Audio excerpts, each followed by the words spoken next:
You crawl into bed around 9. Funny, that's a little early for you, but you don't seem to care. You toss and turn for a few minutes before you feel it. Somebody's watching you. You're sure of it. You scan the room, finding nothing, but you still feel uneasy. You lay back down, facing the room. You shut your eyes and try to sleep, but you can't. You still feel the eyes on you, watching you. You pull the covers over your head, and the feeling fades. You relax and close your eyes, but as soon as they shut, the feeling returns.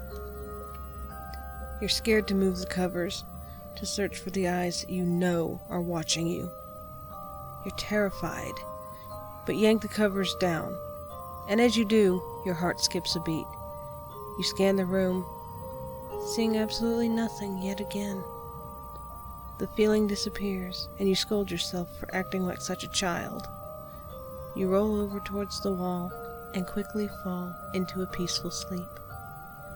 But let me ask you this. Do you know how many hiding places there are in your room? I do. Thousands.